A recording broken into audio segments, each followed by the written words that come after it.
Professor Zixnax adjusted his 7 eye stalks nervously as he floated into the lecture hall of the Galactic University of Peace and Harmony. Today was a special day, the first time a human would be attending one of his classes on interspecies conflict resolution. He'd heard stories about these Deathworlders, but surely they couldn't be as bad as the rumors suggested. After all, this was an institution dedicated to galactic peace. As the gelatinous professor oozed onto his hovering pedestal, he noticed the human immediately. How could he not? The creature was easily twice the size of any other student, with a hardened exoskeleton that seemed purpose-built for combat. Its piercing eyes darted around the room, assessing threats that simply didn't exist in this sanctuary of learning. "Welcome," Class Zixnax burbled, his voice translator struggling to keep up with his nervous wobbling. "Today we have a special guest joining us from the planet Earth. Please make our new classmate feel welcome." The assembled aliens, a motley crew of tentacled, furred, and crystalline beings, turned to regard the human with a mixture of curiosity and trepidation. Some of the more gelatinous students even began to quiver slightly, their natural fight-or-flight responses kicking in at the mere presence of a Deathworlder. The human, for his part, simply grinned. It was not a friendly grin. It was the kind of grin that made prey animals instinctively seek cover. "Hey there, Professor," the human drawled, leaning back in his reinforced chair with a casual air that seemed wildly out of place. "Name's Jack Danger. Looking forward to learning all about this conflict resolution business. Should be a real blast." Professor Zixnax's eye stalks drooped slightly at the human's choice of words. Surely he didn't mean. No. He was just being paranoid. This was a peaceful institution. "Yes, well," the professor continued, trying to regain his composure. "Today we'll be discussing the importance of non-violent communication in diffusing potentially hostile situations. Now, can anyone give me an example of a recent interspecies conflict that could have been resolved through better communication?" A timid flutterling raised one of its gossamer wings. "Perhaps the Zorgax incident, when the Zorgaxians mistook a Vulperian greeting gesture for a declaration of war." "Excellent example," Zixnax exclaimed, his confidence returning. "Now, class, how might we have prevented this misunderstanding?" Before anyone could answer, a loud snort came from the back of the room. All eyes and various sensory appendages turned to Jack,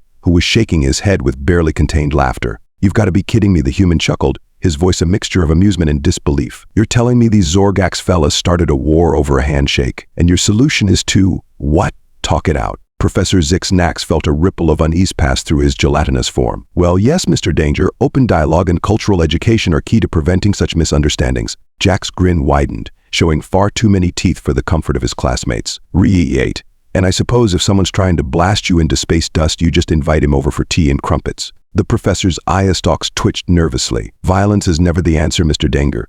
In fact, studies show that 99.8% of all galactic conflicts can be resolved through peaceful means." "Oh yeah," Jack leaned forward, his eyes glinting with a predatory light. "And what about that other 0.2%, Teach? What happens when you run into someone who doesn't give a whoop rat's ass about your fancy words and cultural sensitivity?" A horrified gasp rippled through the classroom. One of the more delicate crystal students actually cracked slightly at the human's coarse language. Professor Zixnax struggled to maintain his composure. "Mr. Danger, I must insist that you refrain from using such colorful language in this classroom.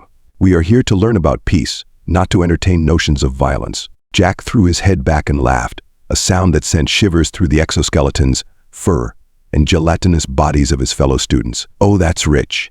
You want to know what real conflict resolution looks like? Let me show you."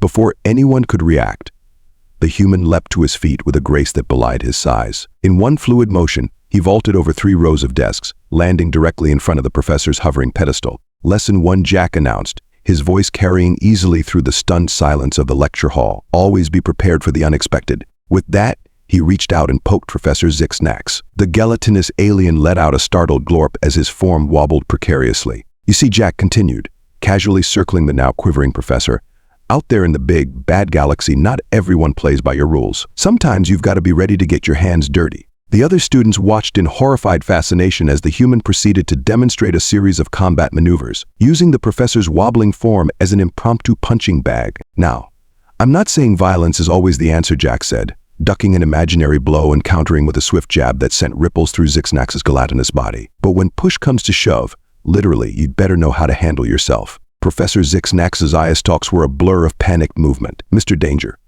I must insist that you cease this barbaric display at once." Jack paused mid-punch, cocking an eyebrow at the flustered professor. "Oh, and how exactly do you plan to stop me, Teach?" "With your extensive vocabulary and cultural sensitivity." The human's words hung in the air, challenging not just the professor but the very foundations of the Galactic University of Peace and Harmony. For a moment, the only sound in the lecture hall was the nervous sloshing of Professor Zixnax's body. Then, something unexpected happened. A small, furry creature in the front row stood up, its tiny paws balled into what might generously be called fists. I object to this display of aggression," the creature squeaked, its voice barely audible even in the silence of the room. Jack turned, his predatory grin softening slightly as he regarded the brave or foolish student. Well.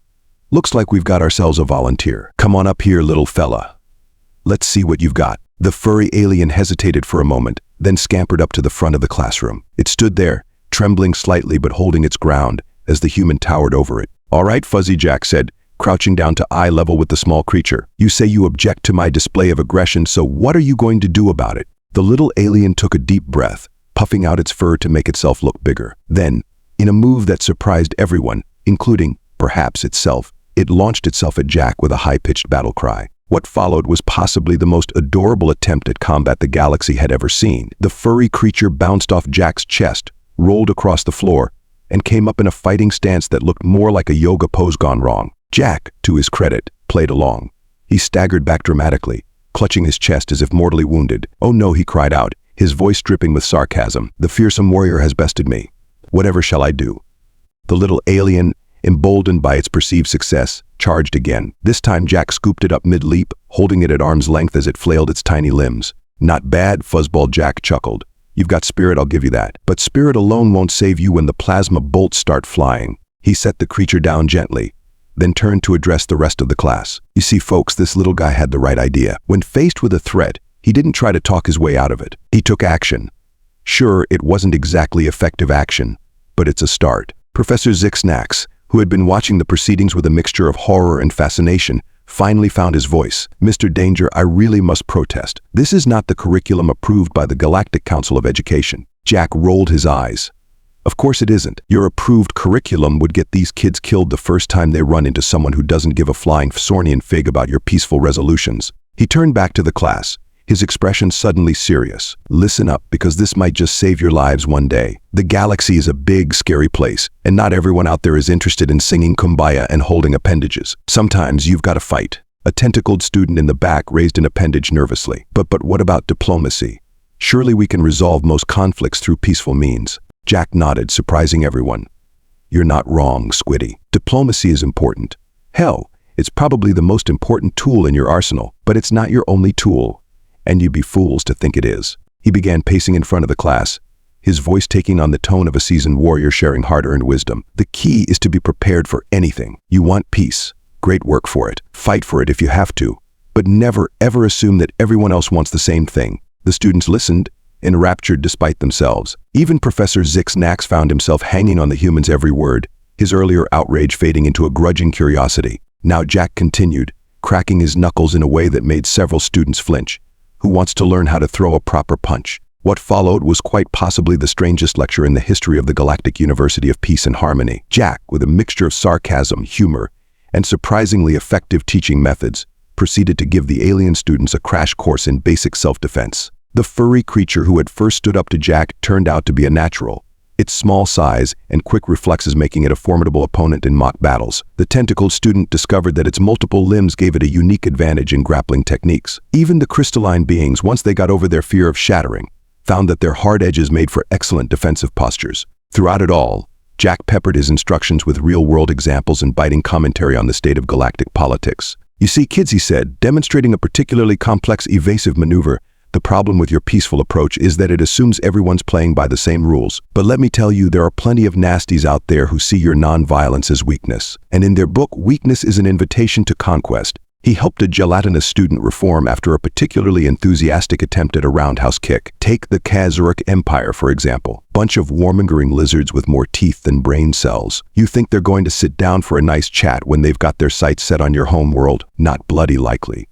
Professor Zixnax, who had been watching the proceedings with a mixture of horror and fascination, finally found the courage to interject. "But Mr. Danger, surely you're exaggerating the threat. The Galactic Council has peacekeeping forces." Jack let out a bark of laughter that made several students jump. "Peacekeeping forces?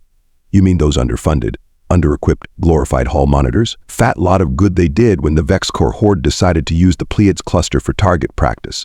A ripple of unease passed through the class. The Vex Core incident was still fresh in many minds, a brutal conflict that had left several peaceful worlds in ruins before the Galactic Council had even managed to convene an emergency session. But that was an isolated incident, Professor Zixnax protested, his eye stalks quivering with emotion. The statistics clearly show that peaceful resolution is effective in the vast majority of cases. Jack fixed the professor with a hard stare. You're right, Teach. It is effective, right up until the moment it isn't. And when that moment comes, you'd better hope you've got something more than pretty words and good intentions to fall back on. He turned back to the class, his voice taking on a more serious tone. Look, I'm not saying you should all go out and become warmongering psychopaths. The galaxy's got enough of those already. But there's a middle ground between rolling over and showing your belly and shooting first, and asking questions never. The human began pacing again, his movements reminding several students of the predators from their home worlds. It's called being prepared.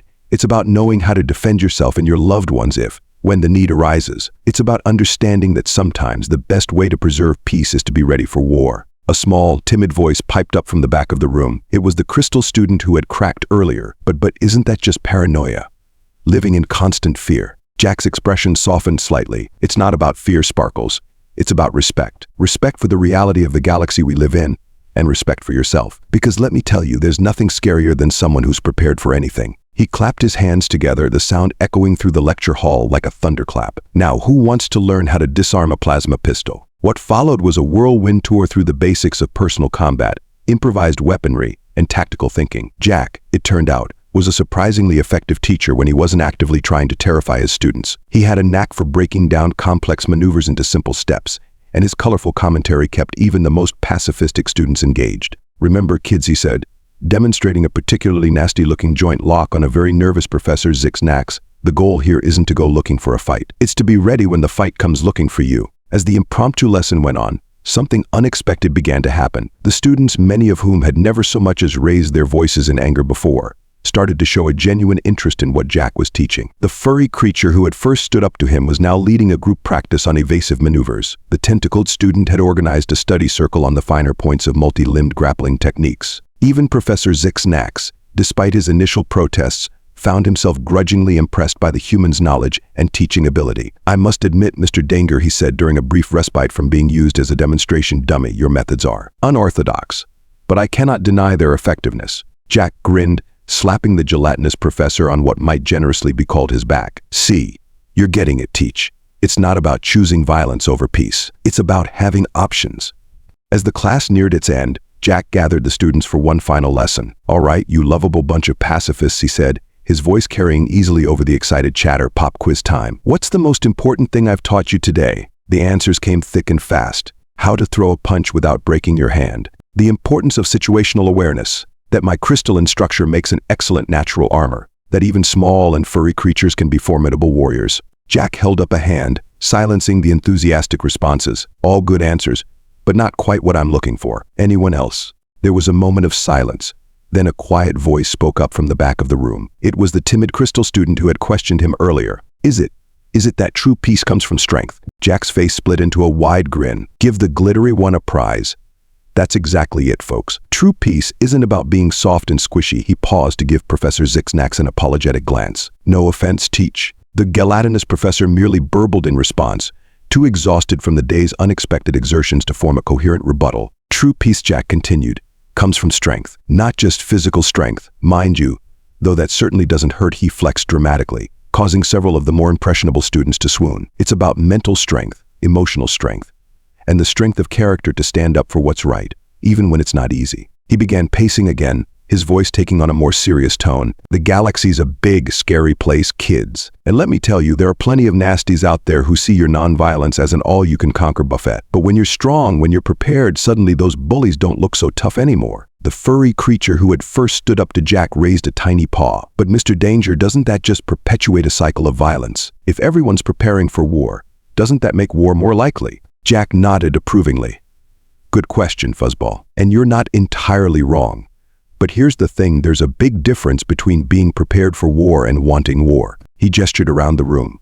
Look at yourselves. A few hours ago, most of you wouldn't have known which end of a plasma pistol to point at the bad guy. Now, you're still not exactly the Terran Marines, but you've got a fighting chance. And more importantly, you've got the confidence that comes with knowing you can defend yourselves if you need to. The crystalline student who had cracked earlier raised a faceted appendage. I think I understand.